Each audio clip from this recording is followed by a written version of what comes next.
everybody. Welcome to the Glenn Kuiper Show. It's the final show of 2025. I've been gone for a little bit, did a little vacationing over Christmas, but we're going to do one more show this week. I'm going to be leaving again. Got a soccer tournament I have to go to out of town. So this will be the final show for 2025. We'll be back full steam ahead starting next week with 3 shows on Monday, Wednesday, and Friday as the month of January will be here. So again, we will wrap up 2025 tonight. Now, before we get going, let's check in with our sponsors. So the Glenn Kuiper Show is brought to you by Partners Capital, a wealth management firm providing financial strategies for elite performance and lasting peace of mind. Experience guiding professional athletes as well as the families right next door. Partners Capital, your partner for a stronger financial future. So thanks to Partners Capital LLC. We're also brought to you by Tilden Properties. As an investor, one of the best places to put your money is California's multi-family real estate. By investing with Tilden Properties, you'll see quarterly dividends and equity buildup in the real estate market. Bay Area-based and family-owned. Call them, Tilden Properties, 925-209-8558. And we're brought to you by the Carrick Real Estate Team, who have been helping families buy and sell homes across the Bay Area with a legacy of client-first service since 1978. Whether you're moving up, downsizing, or making that first home purchase, trust the Carrick Real Estate Team to guide you home. Call them at 925-548-4132. All right, so it's time to get rolling with, again, the final show of 2025. We're not going to look back a lot. Listen, if you're a big sports fan, which I know most of you are, 2025 for the Giants, 500 team, probably some disappointment there as you look back, but maybe the 49ers are making you feel better the way they're finishing 2025 with all the excitement around them. We're going to talk about the NFC and the Niners at the end of the show. The Warriors, just kind of hanging around 500, trying to figure out if they have one last big run in them. I don't know if they have that or not. But anyways, for the Bay Area sports fans, 2025, I guess a little bit of a mixed bag as we wrap it up. But anyways, so like I said, last show for the year. We'll be back next week, starting 3 shows a week, Monday, Wednesday, and Friday. So we got a lot to look forward to, a lot to talk about. And baseball's right around the corner. Once that calendar turns to 2026, listen, we're not that far away from the baseball season. Spring training starts in 6.5 weeks. Everything's early this year. Even the games start earlier.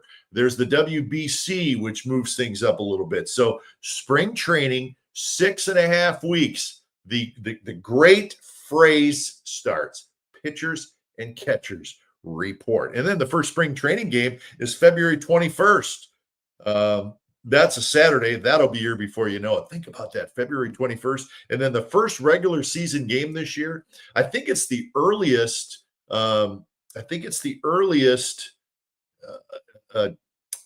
season has started with the regular season game here in the United States, not one of the overseas games. I know they've started in Japan quite a few times earlier than this, but March 25th, first game of the year, first game for everybody. It will be the San Francisco Giants and the New York Yankees at Oracle Park. How awesome. That only game of the day. Giants and Yankees, March 25th. So think about that. That is not very far away, and it'll be here before you know it. Spring training, can't wait to get to spring training. I love spring training. I've gone every year since 1988. I love it. I can't wait to get there. Can't wait to walk into Scottsdale Stadium and you just get that good vibe, right? Puts a smile on your face. That will all be here before you know it. But listen, work to be done yet by the San Francisco Giants. I think we can all agree on that. I think if you sat Buster Posey down and Zach Managian, they would tell you the same thing. There is a little work to be done.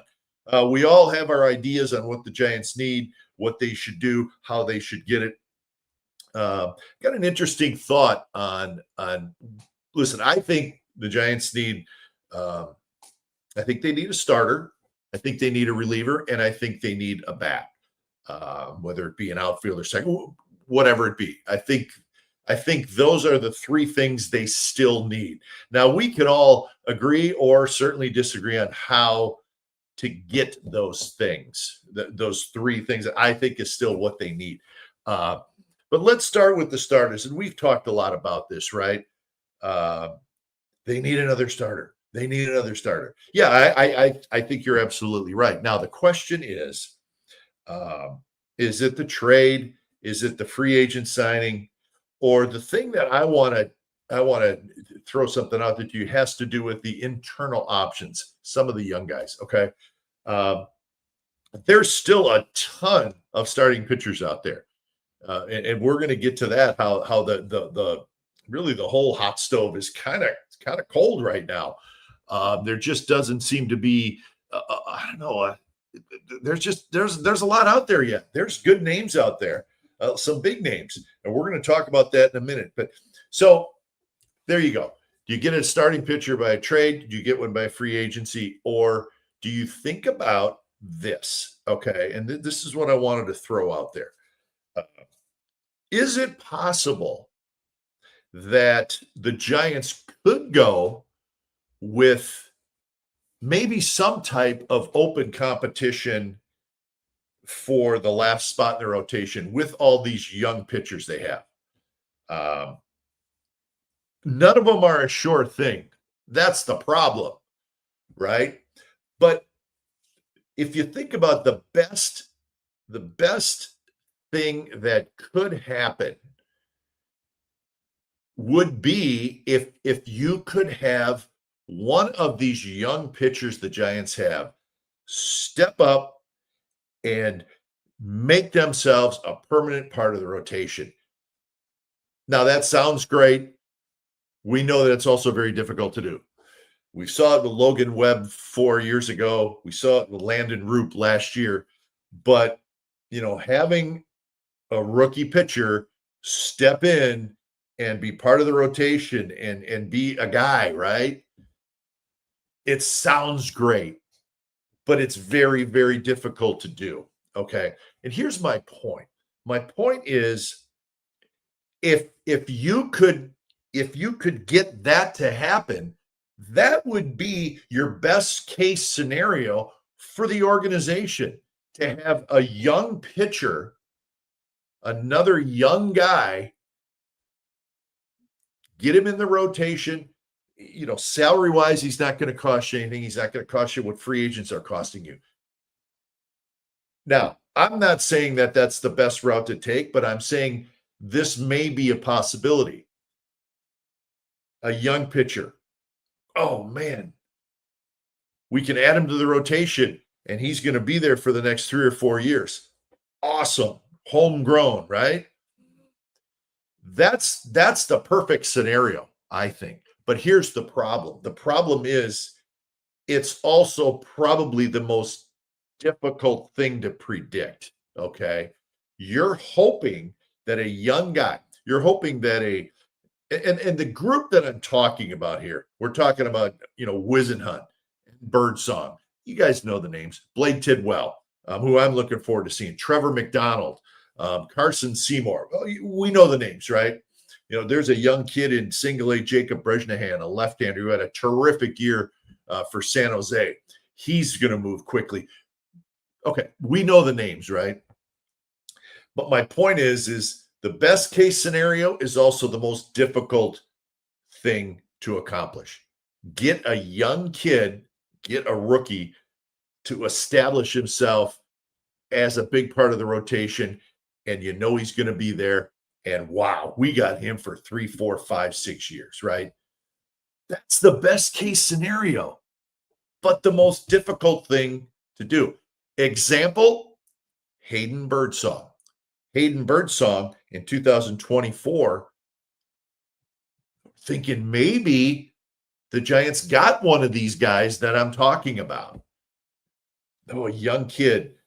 He's ours. Drafted him, brought him up. Oh, he's got great stuff. Shows like, man, this guy could be part of our rotation for a long time. And what happens? he goes backwards in 2025. There's my point. I'm using Birdsong as an example of when I said it's also the most difficult thing to do is to count on a young kid to come in and grab a spot in the rotation and then hold on to it and then carry it over into the next year and become a guy like Logan Webb. And we're talking about Webb, who's one of the best pitchers in the National League. But that's the dilemma. You would love to go into spring training and say, you know what? We're going to leave a spot open and we're going to let these 4 or 5 young kids, somebody win it. Somebody win that spot. Okay, that's great. But you don't know if anybody's going to win the spot.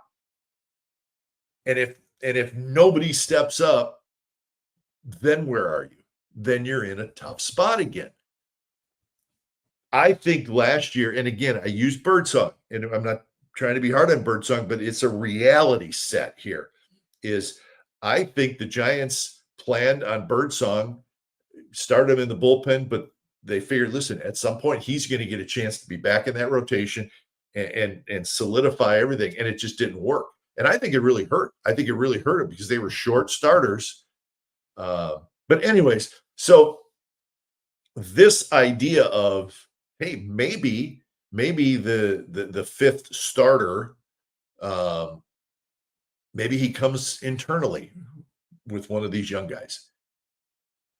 Great idea. Great in theory. If it works, it's awesome because now you got a young guy in your rotation like Landon Roop. It happened last year with Roop, right? I think he's solidified himself, and now let's see him do it next year and the year after and the year after and become a regular guy, right? But it's also it's almost unreliable, okay? Part of me says, yeah, maybe Tidwell grabs it, right? We didn't see him last year, but the scouts are very high on this guy. Got him from the Mets. Maybe he grabs it, right? Maybe the Trevor McDonald kid who made 2 starts last year was very impressive. It's only 2 starts. We don't know what he's going to look like in spring training, but maybe he can be the guy. So there's so many different ways to look at this. But I think the one that you'd really like to have happen, this one, another young starting pitcher for our rotation from our minor league system.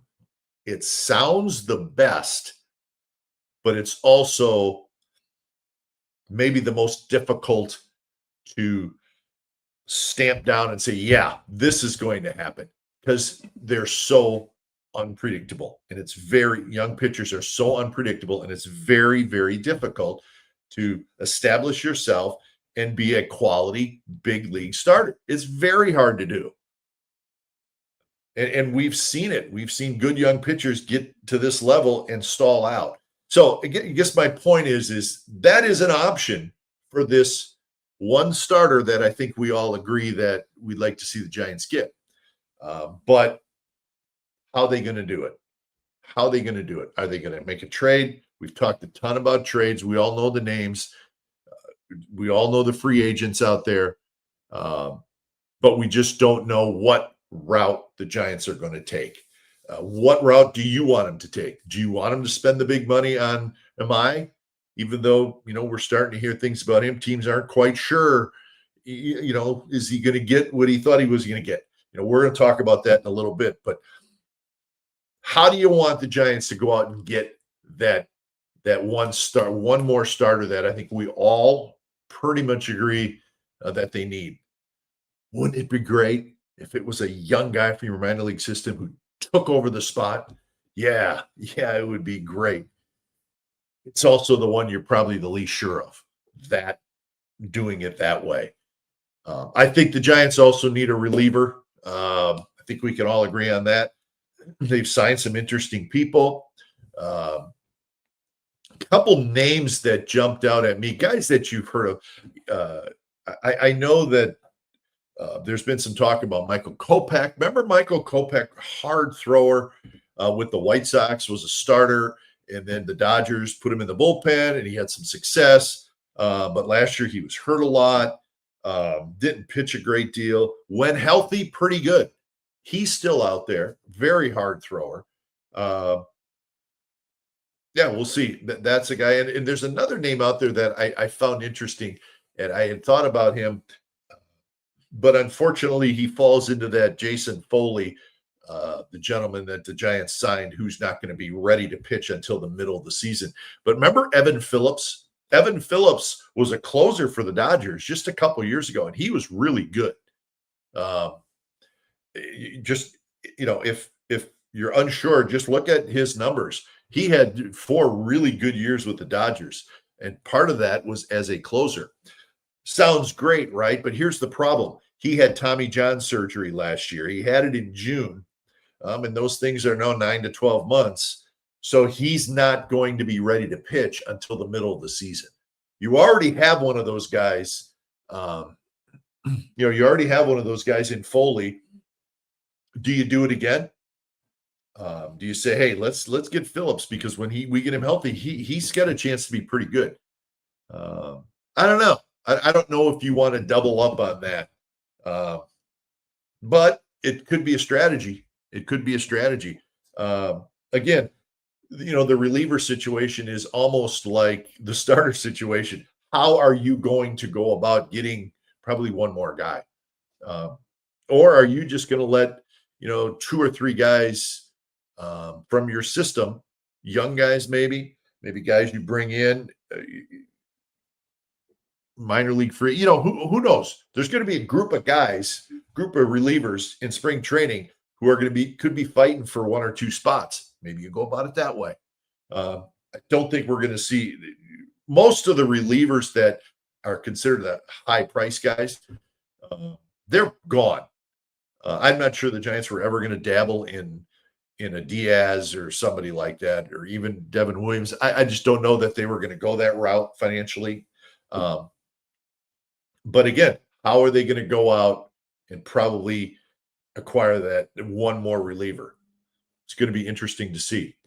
But I think that to me is another thing. One more starter, one more reliever, and then probably one more bat if you can get it. Is it going to be an outfielder? Where are you going to put him? Is it going to be one of the big name guys? I don't know about that. Is it going to be a trade for a second baseman? There's been some talk about that. I don't know about that. We'll see. But I think if those 3 things can be accomplished, one more starter, one more reliever, and listen, the bullpen's going to be a work in progress, and at some point it'll come together. Bullpens are kind of like, you almost reinvent a bullpen every year.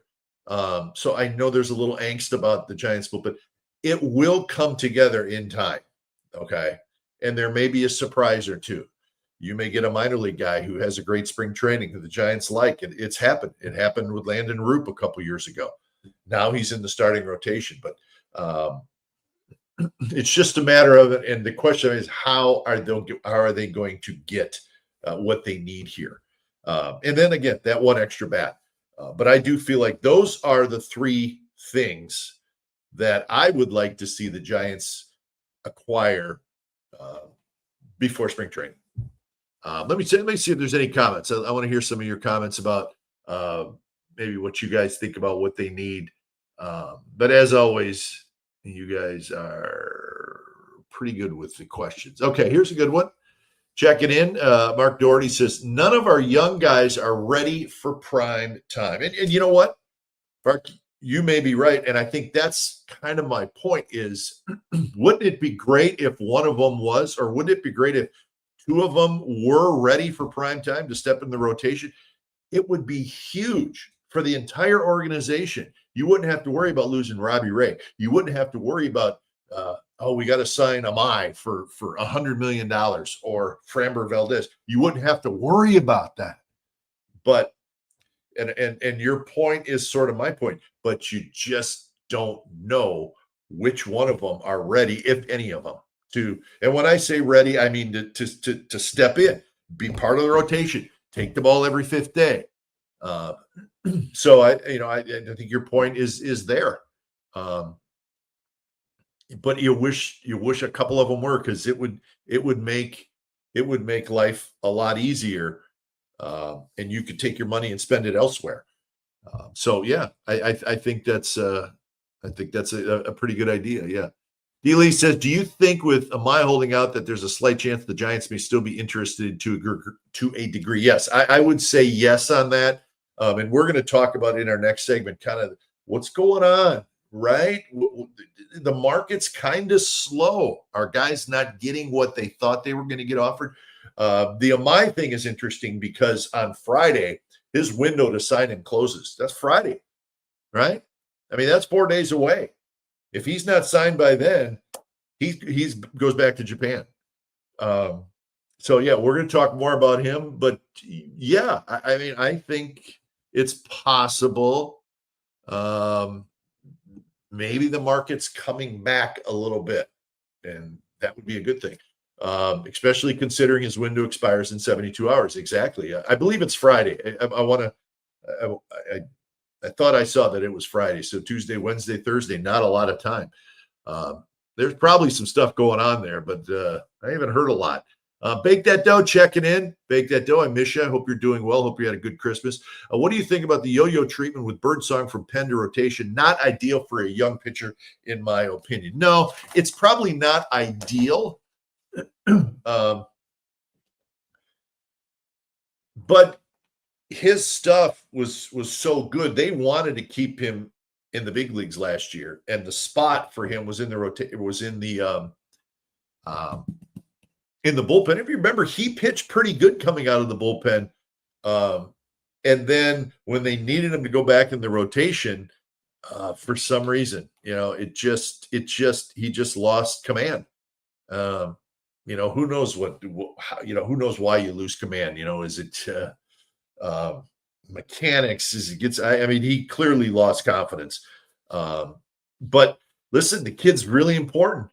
He's got terrific stuff. You don't see stuff like that a lot. And the Giants desperately need him to figure it out, whether it be he becomes a good bullpen guy or a good rotation guy. I don't know, but he's a young pitcher. And this is what I'm talking about. You need a couple of these guys to be ready to go. So keep an eye on him. Let's hope so. I don't know that the yo-yo treatment necessarily was the reason why he started to struggle. I would say probably not. And yeah, you would love to say, hey, go in the rotation, you're in it. But they wanted to keep his stuff at the big league, on the big league roster, and they thought he could help him out of the bullpen, and he did initially.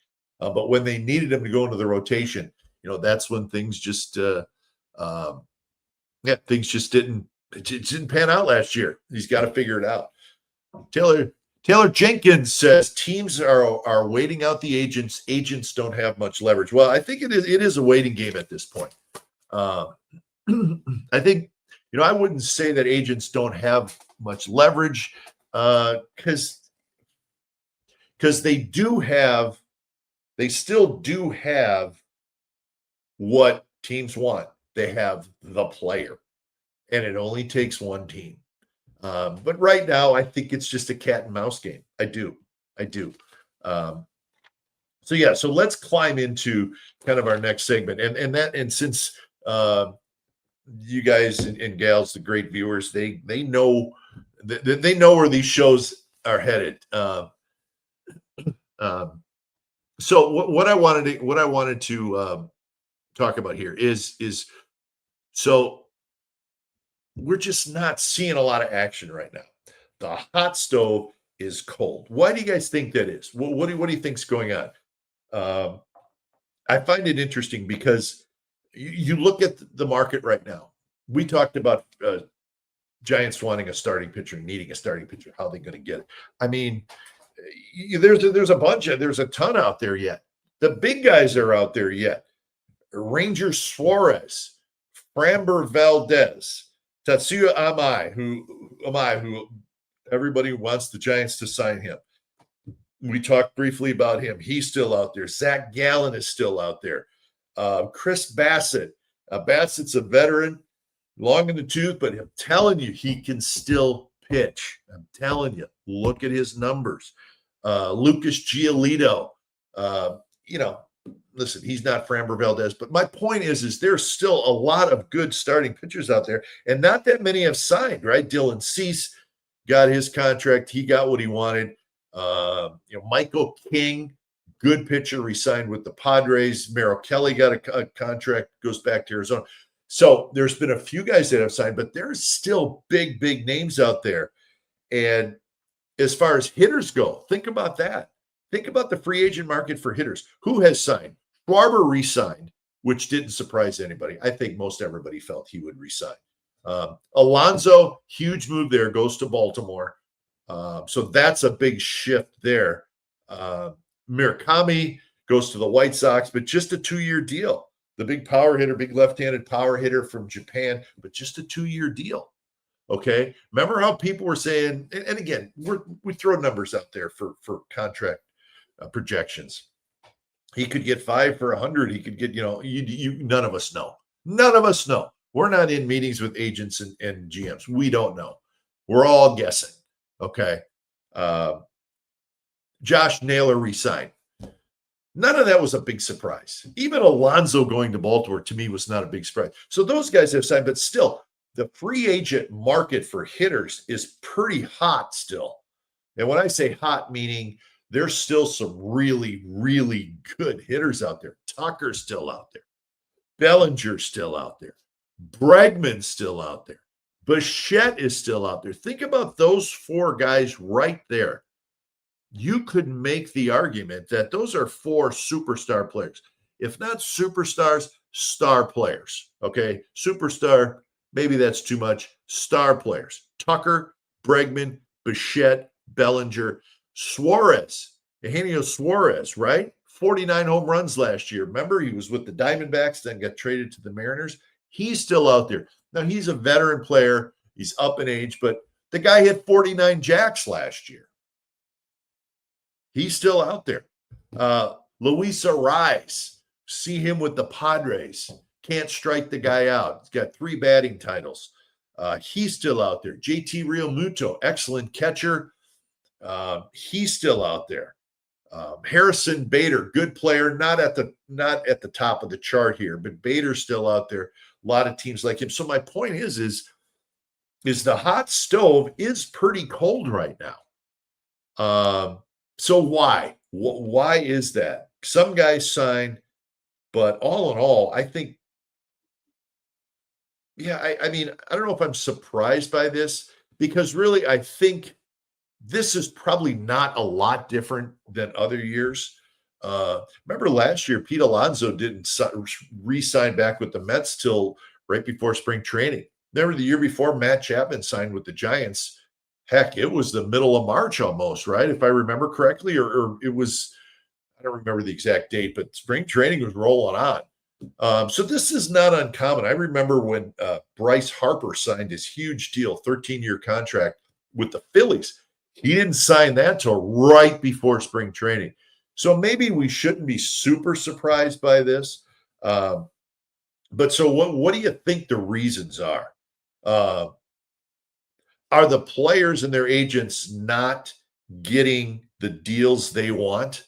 Well, that's probably it, right? I mean, I think if you really want to simplify this, they're probably not getting the deals that they want, not yet, because really there's no cutoff date, there's no end date. Yeah, the guy probably wants to be with his new team by spring training, but there's no drop dead date that says you got to be signed by this day.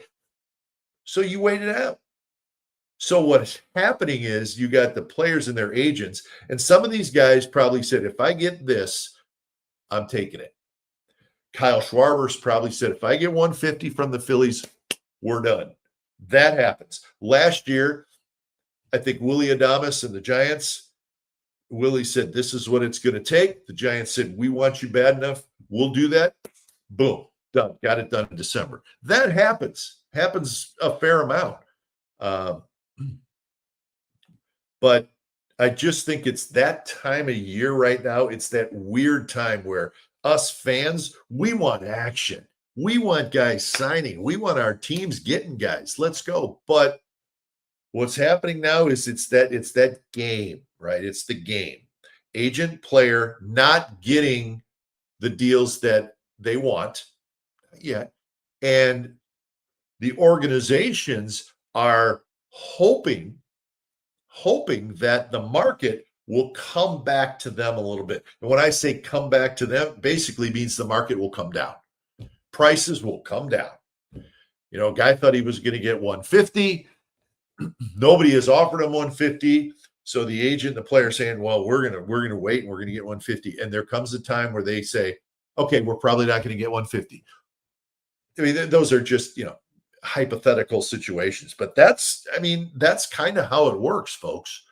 So you have teams. I'm sure the Giants are saying, we'd love to have the market come back. Every team would love to have the market come back to them a little bit. That's normal, right? And if the market comes back a little bit, more teams get involved. More teams like, well, okay, we were not going 200 million for that guy. Oh, well, now it's 100 million. Maybe we can dive in. Again, I'm just throwing numbers out there. But that's sort of where we're at right now in the winter. So it's going to be interesting. Are guys going to sign in the next couple of weeks? Yeah, of course they are.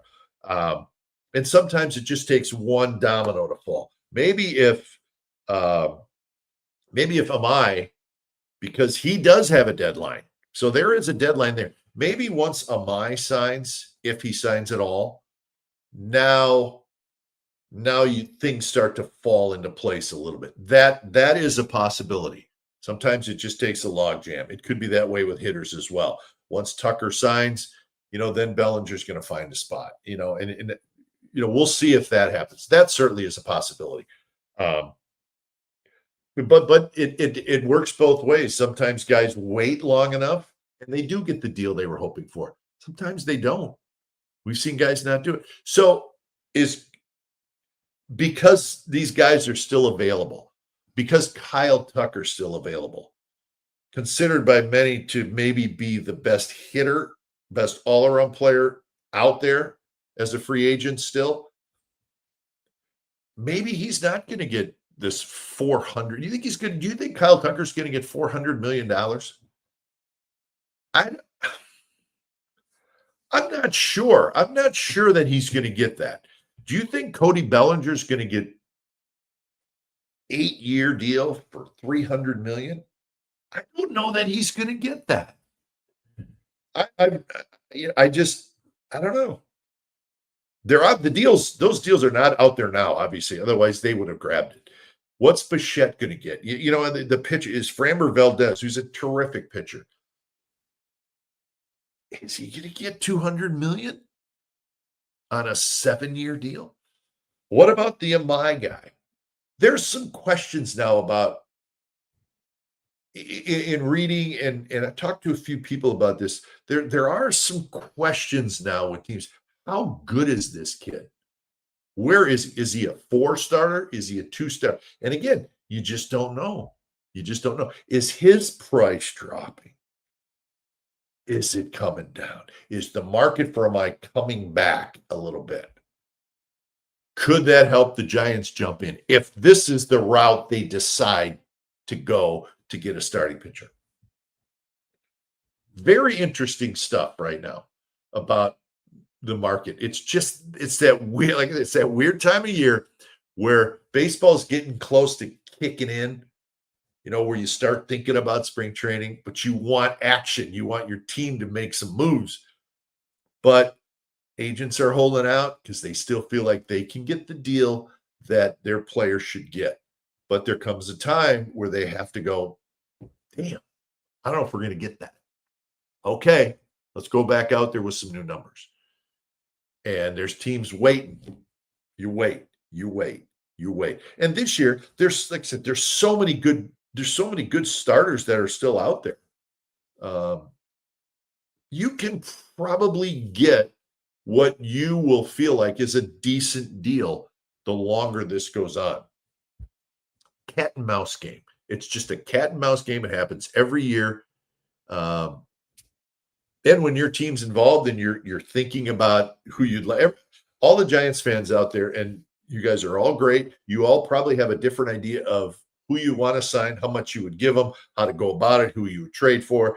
I'd give the job to a young kid, all these different scenarios. But that's sort of where we're at this time of year.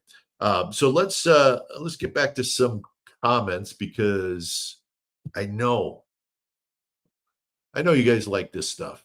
Let's see. All right, hold on. All right, let's go. Reno Jones says, am I wrong for never wanting to see Bellinger in a Giants uniform after his playoff single in the 2021 eliminating? Yeah, well, I understand. It eliminated the Giants, huge hit off Doval. But I mean,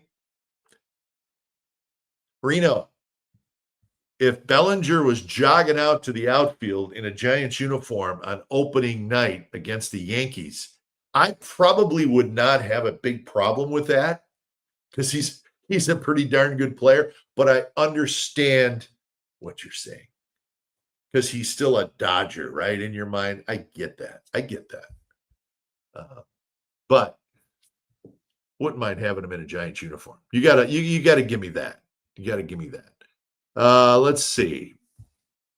Delay says, do you think that in the free agent mind, it's simply just impact front office's impact, whether it be at second base with Donovan and Horner, or right field like Bellinger? Yeah, I do. I think it's probably one or the other, as far as if we can improve at second base offensively, okay, then we'll work with what we got in the outfield and hope there's some internal improvement there. Or if you get an outfielder, then the second base thing, you probably feel okay with Casey Schmidt playing. So I guess, do I see him getting both? Not really, although it could happen, because one could be a free agent, one could be a trade. I mean, that's not completely out of the realm of possibility. I'm just saying, I think they need one more bat. Wherever that wants to fit. I mean, Nico Horner is a really, really good player. He's not a huge impact middle of the order bat, but he's a really good player. I love Nico Horner because he plays his ass off. Okay. And he's really good defensively. He's won Gold Gloves. He plays hard. He plays with an edge. All the stuff that I'd like to see the Giants have a little bit more of this year. Nico Horner fits that for me. Now, can you get him? I don't know. It'd be just a one-year thing with Horner, but he's a Bay Area guy. Maybe he stays. I don't know. So to answer your question, could I see him getting two bats? Yeah, maybe. But you know what? Let's just let's try to get one. How about that? I felt the same about Jock Peterson, and he was phenomenal. All-star for us, did his job, owned the rivalry. LA let him go. It'd be sweet revenge for him. So, okay, so Delay's saying, okay, I guess I could deal with Bellinger. Yeah, Bellinger would not be a horrible thing. Reno Jones says, yeah, that's a totally fair argument, and I can live with it if it happens. But in all fairness, I never really warmed up to Jacques, and he even had the local ties. Yeah, Jacques had his moments here. There was there was some issues as well. Go Dodgers. Simple. You got to give the Dodgers their credit. We give the Dodgers their credit here. In all fairness, we do give the Dodgers their credit. I've said many times, I think they're a terrific team, and I think they do a lot of things right. And they've won 2 in a row. 3 out of 5? Yeah. They're the big green monster, man. And until you knock them out, they're going to continue to. But the Dodgers are always going to be good. That's just the reality that the rest of the National League West has to deal with. Nothing you can do there. And but they're a good team. I can see higher and average salary, shorter years. This longer this goes on, but who the hell knows? Yeah, I mean, that's not a bad idea. You start thinking about, I'm throwing out 8-year deals. I think teams may, be more attracted to shorter term deals, but yeah, higher salaries each year. Yeah, I mean that may be a way to go here. Stay away from the 7-year deals. Give a 3 or 4-year deal, for that average annual, salary, whatever. Yeah, I think you will see some of that bake that dough. I do. I absolutely think you will see some of that. We saw it last year. And maybe that's a way to get other teams engaged too. If you're an agent, you say, okay, I understand you guys don't want to go 7 years. How about 4? But let's jack up the yearly salary. Absolutely. Absolutely. I think that is the thing. The potential strike is setting up the Dodgers nicely on free agency. Okay. Yeah. I mean, is this just the strike? Is it affecting stuff? I don't know. Maybe a little bit. I think some teams, I don't think everybody looks at the strike the same way and how to, do we work around this year? Do we let the strike affect us for what we want to do this year? I don't know. Some teams maybe, other teams no. But we don't know what's going to happen. Just because there's going to be a lockout. The lockout's going to happen on December 1st. Okay. But we went through this 5 years ago and it was ugly and I hated it. You hated it. Players hated it. Everybody hated it, but they got it done and they played a 162 game season. So that's the way I'm going to look at it, but I don't even want to think about that yet because, it's just one of those things that I just don't even want to.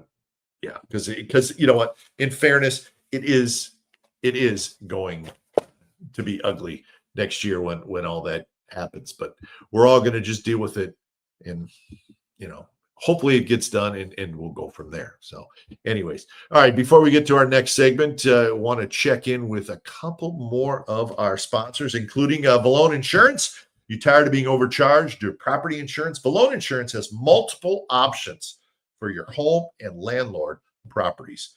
For some big money property insurance savings, give Kyle or Ron a call at Vallone Insurance, 925-433-8271. And by one of our new sponsors, Area Rug Cleaning Direct. It's a subsidiary of Gamble's Flooring. If your area rug needs professional cleaning or repair, Area Rug Cleaning Direct will pick it up and return your area rug looking brand new within 5 business days. Family owned and proudly serving the Bay Area for over 35 years. Call Area Rug Direct at 925-933-9999. All right. So our next segment is going to kind of stick with this free agent stuff and what the heck's going on. Hot stove is cold, as I like to say. But what we wanted to do is keep track of who's done what, okay, in the free agent stuff. And, we run through that. I'm just getting the banner up here. But so let you decide if you think, has it been a slow off season? Let's kind of run through here. National League West, we know what the Giants have done, right? Dodgers signed the closer Diaz, but they haven't done a lot. They're doing something. They're working something up. That. The Dodgers, I said it, I'll say it again. They're going to sign a big offensive player. I'm convinced of that. I've been convinced of that for a while now. It just hasn't happened yet. You saw the names. All of those guys would fit with the Dodgers. All of them. Bregman, Bichette, Tucker, Bellinger, they'd all fit nicely with the Dodgers. They will do something else. But for the most part, Dodgers have been quiet. Padres have been quiet. Padres signed infielder Sungmin Song, a 3-year deal, $13 million. But they haven't done it. There's a lot of talk about them being active. They haven't done a lot. They re-signed Michael King. That's a good move for them. But as far as trades and free agents, and it's been pretty quiet there as well with the Padres. They're going to do something. They always do something. The Diamondbacks, what do they got? They got Soroka. They signed Merrill Kelly back. but pretty quiet. Rockies, nobody cares about the Rockies. They haven't done anything. You look at the National League Central, Brewers have been quiet. The Cubs have added to their bullpen some. They also lost some bullpen guys, but nothing crazy with the Cubs. The Cardinals, they traded Sonny Gray. That was a big trade. But Dustin May, they signed. Nothing major there. Pirates have been extremely busy. Pirates have probably been the busiest team or close to it in the big leagues this year. Brandon Lau, that's big. They got a couple younger players from Tampa Bay in that trade to go along with Lau. They just signed Ryan O'Hearn. They got the Garcia, the young outfielder from the Red Sox. So the Pirates are trying. And that's great news. Beautiful ballpark there. So it will be interesting. Pirates will be interesting. The Reds, not really anything. I'm just going through the divisions. And if I'm missing anything, let me know. But National League East, the Braves have been fairly busy. They got Suarez. They got Yaz. They brought back Iglesias. So they've done a few things, solidify their bullpen. And it's good for Mike Yastrzemski. The Mets, we know what the Mets have done, but a lot of that has been subtraction initially at least. But, they signed Devin Williams. They signed Luke Weaver. They signed Polanco, the postseason hero for the Mariners. They got Marcus Semien.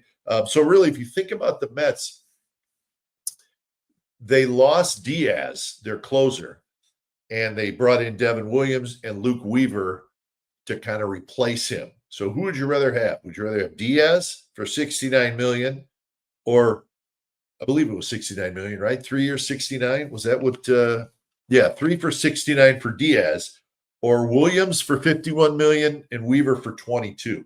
Who would you rather have?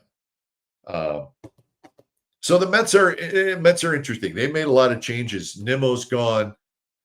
They traded Jeff McNeil to the Athletics. Alonso's gone. So it's going to be a different team somewhat. But they'll be active. They're not done yet either. They'll make a big move or two yet. I don't think there's any doubt about that. Marlins, not much. They signed Pete Fairbanks just recently. The Phillies got Adolis Garcia. Remember Adolis Garcia with the Rangers? He had a bad year last year. Phillies picked him up. They got Keller, the reliever. But their big move was bringing Schwarber back. And the Phillies are the Phillies. They're going to be very good. Nationals, nothing really.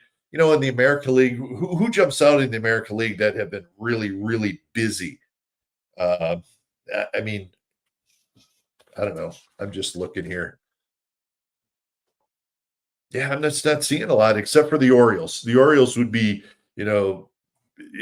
Taylor Ward. They get Helsley. They get Kittredge. They get Alonso. They get Shane Baz. So I think you could say the Orioles, they're going to do something else too. So these teams, so that's sort of my point here with the hot stove being cold. Those are some of the deals. Those are some of the teams that have been involved and busy, but there's also teams that you expect them to do stuff. They just haven't done it yet. As I said, the Dodgers and the Padres and teams that you're like, they're going to do something. They're definitely going to do something. And they just haven't done it yet. So that's where we're at with this whole free agent thing. It's kind of fun. It's frustrating at times when maybe your team doesn't get a player that you thought they should get. But at least this week, this Amai thing is going to be very, very interesting. It's really quiet. It's really quiet. The Giants are being really good at being really quiet. Not surprised. Buster's going to keep this stuff close, but I have not heard anything. Not that I'm out there fishing around with these guys because I'm just, it's not, I'm not going to do that. But you hear stuff, you hear from different people that boy, it is quiet on the Giants front and it's quiet on this Amai front.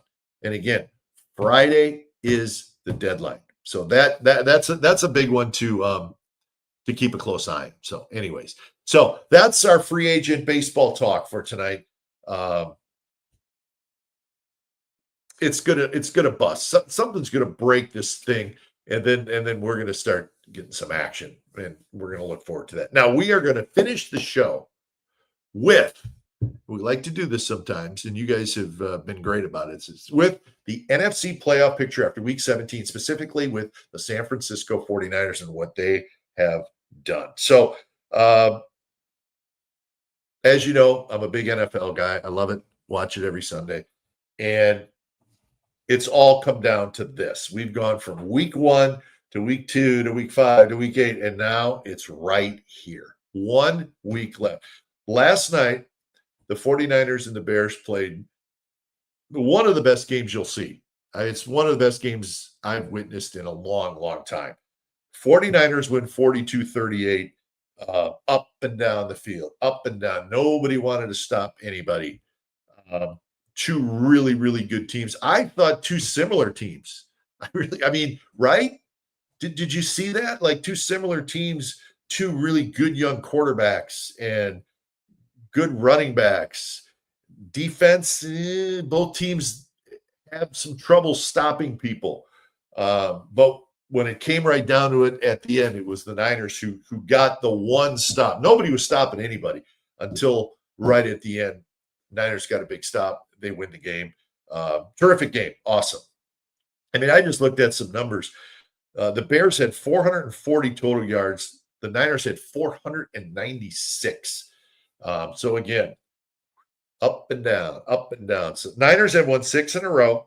They've scored 127 points in their last 3 games. So the offense is clicking just at the right time. Purdy's been ridiculous. Was that the best game you've seen Purdy play? I don't know. 3 touchdown passes, 2 rushing, just complete command. I know he threw the pick 6 early, and that was early and they recovered, but he was good. He was good. McCaffrey, 140 yards rushing. So he's got back-to-back 1,000-yard seasons. No surprise there. So McCaffrey's got 1,179 rushing yards this year. And the reason I bring this up is, can he get to 1,000 receiving yards? He's got 890. So he's got 890 receiving yards. So he would need a big receiving game next week against a really good team in Seattle to get to the 1,000 thing, which would be really cool. But anyways, Niners are rolling. You got to give them all the credit in the world. They have, with all these injuries, we all know about that. But they have sucked it up, and they're playing probably better than anybody else right now in the NFC. And that's what you want to do. That's what you want to do. And now they're primed to play one more monster game, and that will be Saturday night at 5:00. They will host the Seattle Seahawks with the number 1 seed on the line. Everybody knows what this is about. And this is going to be fun. Seahawks won yesterday 27-10. So how about that? Seahawks have won 6 in a row. Niners have won 6 in a row, and they will play for the number 1 seed in the NFC. Remember, they played way back in week 1. Niners win 17-13. Remember, they scored late. I think it was Tonjes who made a touchdown catch in the end zone, right? He kind of took it away from the guy. Brock Purdy got hurt in that game. It was just kind of a slugfest, but the Niners came out on top. Well, now they wait till the last game of the year to play again. So number 1 seed on the line. It looks like to me, so the Niners could obviously get the number 1 seed if they win. They could also be the 5th seed or the 6th seed. But I say the 6th seed, but that may, because the reason I'm bringing that up is because the Rams lost tonight. Believe it or not, the Rams lost 27-24 in Atlanta. So the Rams are now 11-5. So it could be that the Niners cannot fall to the 6th spot. Okay. If they lose, the Niners will be in the 5th spot, I believe. And obviously, if they win, they'll be the number 1 seed, which is ultimately what you want to do. But anyway, so Saturday night's going to be ridiculous, right? The Seahawks are good. The Seahawks are really good. Defensively, they're terrific. And that's where the difference is. The Niners defense has struggled. They give up a lot. You hope that's not the thing that ends up biting them in the end. You hope that they can make a play when they need to, like they did last night, even though they gave up 38. The Seahawks, on the other hand, their defense is very strong. I'm just looking at the numbers here. The Seahawks give up 18.1 points per game. That's the second lowest number in the NFL behind the Texans. They stop the run. That'll be a matchup. Can they stop McCaffrey? Offensively, they're better than you think as well. I mean, offensively, this is, I just don't want anybody to, the Niners are playing great. I just don't want anybody to overlook the Seahawks. The Seahawks, everybody talks about their defense. Offensively, they have scored 29.4 points per game on average. That's the second highest total in the NFL. The only team that is scoring more points on average per game in the NFL is the Rams. I mean, so again, we always talk about the Seahawks defensively. Their offense is pretty good. Darnold's been really good. Their defense is really good. This is going to be a hell of a football game. And then you know what you're playing for, right? I mean, that's it. You get a bye week. You get home games throughout the playoffs. In the Niners case, the Super Bowl's at their home park. So it's going to be a great game. It's going to be just they're going to hammer on each other, and that's the way it is this time of year. And again, the Rams lost tonight, so the Seahawks and the Niners playing for the number 1 seed. We all know where that is. The Bears are right now in the 2nd seed. The Bears will play the Lions, and get this: if they beat the Lions in Chicago, the first round matchup for the Bears will be the Green Bay Packers.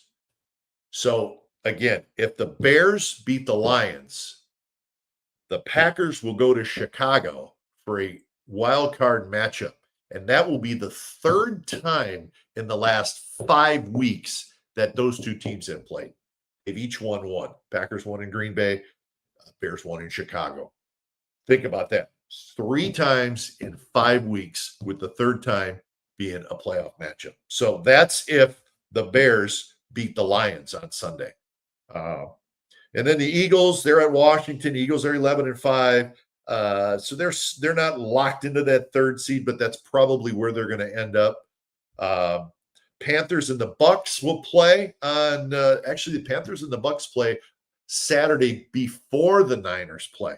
So you got 2 huge games. Whoever wins the Panthers-Bucks game wins the NFC South and gets the 4th seed. That's a winner. You win, you're in. Lose, take a hike, you're out. Okay, so that's where that's at in that NFC South. So that game, Saturday afternoon, and then right after, it'll be the Niners and the Seahawks. So Saturday, you want to park yourself in your best chair and put the football on. You're going to have 2 awesome football games with huge playoff ramifications. And then the Rams, it looks like the Rams are in the 6th spot now, and they will finish with a home game against Arizona. And then the Packers are locked into the 7th spot, but the Packers are sliding. They have lost 3 in a row. They're all banged up. They are at Minnesota. Doesn't matter what they do there. They will be able to probably rest a bunch of guys. Doesn't matter if they win or lose, but it's starting to look like that could be a Packers-Bears first-round playoff matchup. So that's where the NFC playoff picture and the seeding sits, at this point. And it's just good stuff. And what's going to happen on Saturday, those 2 football games, especially the Niner game, just because of where it's at, that's going to be good stuff. That's going to be good stuff. So good luck to the Niners in what is just a monster game. You think about that. This is such a huge game, right? And you're talking about it, and it's like it's the number 1 seed. But then when that game's over, whatever happens, win or lose, your next game is even bigger because it's a playoff game. And if you lose, you're out. So it's crazy. NFL, it's been a crazy year in the NFL. And the last thing I want to say is if you look at all those teams, and we concentrate on the NFC, we don't mean to completely ignore the AFC because there's great stories there too. But the NFC is sort of it's where the Niners are at. It's what we're watching. Okay. But if you look at the 7 teams that are in the NFC playoff picture, and we know who they are, right? Seahawks, Bears, Eagles, Panthers, or Bucks, Niners, Rams, Packers. Is there a team that clearly jumps out and you can say, oh, well, that team is definitely the favorite? I don't see it. I don't see it. I really don't. Good teams, maybe each one has a little bit of a flaw or a couple flaws and a couple great things. But I just don't see one team that stands out above the rest. I don't know. Maybe I'm missing something. The Niners are playing as well as anybody right now. That's a big deal because you want to be playing well. So are the Seahawks. They've won 6 in a row. The Bears have been really, really good. And I mean, we saw it last night. So that's why I'm fascinated by what's going to happen in the postseason, because I just don't see a team that's head and shoulders above everybody else in the NFC. To me, they're all pretty equal. They're all pretty equal. I mean, you're going to tell me the Rams couldn't beat any of those teams, even though they're the 6th seed? If the Packers got hot and got it together, you're going to tell me they couldn't beat any of those other teams? The Niners are clearly, it's going to be fascinating. It's going to be fascinating. It could come down to 1 or 2 plays, that could be the whole difference in the season. It's been that kind of year in the NFL. Totally entertaining, crazy, frustrating, exhilarating, all that for whoever your team is. But the NFC to me is really, this playoff picture is really, really fascinating. So listen, I hope you enjoyed the NFL segment. I like doing it. It's been fun, and we will continue to do it. In fact, we'll do it next Monday night when the playoffs are set and everybody knows who's playing who, where, what time. That'll be super fun. So that's it for tonight's show. Again, I got to go away again this week. Got a soccer tournament I have to attend, so I'm going to be out of town. But I will be back, and we will turn this thing up a notch. We will turn the Glenn Kuiper Show up a notch starting next week. Monday show, Wednesday show, Friday show, as NFL is in full swing. But we'll start to get some baseball news. And as I said, folks, spring training is 6.5 weeks away. How crazy is that? 6.5 weeks away. So hope you enjoyed tonight's show. Hope we covered everything you wanted to cover. Your comments were great as always. And listen, this is it for 2025. 2026 is right around the corner. And I'm pretty excited about it.